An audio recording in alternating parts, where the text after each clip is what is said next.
znam da se popne, kako da se sredi i da se baš popne. Da napravim imperije ko jebeni Armani, nakit mi izrađuju mačke i džani, okej.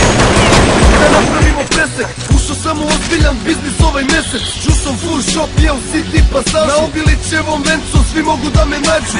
Idemo, 93 je sada firma, ekipa koja ozbiljne prihode ima. I samo da vam kažem, nikad lepše nisam kunto, sa besnom bembarom i debelim buntom. Stižemo na nastupe u rekordnom roku, rudnik zlata je u glasu, euro u oku. Rap biznis je cilj koji postavlja na sceni, ko hoće da nauči nek obrati se meni. Od 1000 poteza na 5 se zajebem, popuni gasom od promaje na zebem. Ali leči me energija, napuši se kurca ako mrziš najtistrija. Rap shit, stage mediji su moj biznis, all cash i bitches su moj biznis, full shop i promocije su moj biznis, 93 full crew je moj biznis. I zato slušaj da fakama pesmima da ti nema, jedna fakama pesma. Ako nisi 93, jedna fakama pesma, kada dolazim po svoje, jedna fakama pesma. Nema tog praha koji nećemo posjetiti, za svaku sabotažu ćemo se osvetiti. Ne možeš nas poremetiti jer sudbina je takva, sada ucapana staza uopšte nije bila laka. Preuzimam kontrolu u svakoj emisiji, poznajemo ljudi iz podzemlja i u policiji. Na snagu je stigla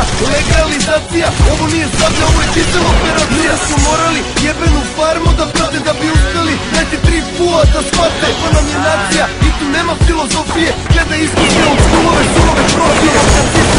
To mi je tako slatko jer vrlo je jasno, čust ne može biti svako. Ja istražujem tržište i roba mi je fresh. Vi ne slušate rap, smeta vam što pravim cash. Rap shit, stage i mediji su moj biznis, all cash i bitches su moj biznis, full shop i promocije su moj biznis, 93 full crew je moj biznis. I zato slušaj da fakama pesmima da te nema, jedna fakama pesma. Ako nisi 93, jedna fakama pesma, kada dolazim po svoje, jedna fakama pesma. Šta je sa godinama crtanja, prvi grafita, šta je sa freestylovima, preko svakog bita nastupao sam za pivo. I da bi se strivo, najbolje da vam se pravdam za dostignuti nivo. Ima manjak testosterona, neko buje štiklice, ovo je za dlakave muškarčine, a ne za pičkice. Popularnost i trend, dođe i ode, a 93 je klasika i ostaje ovde.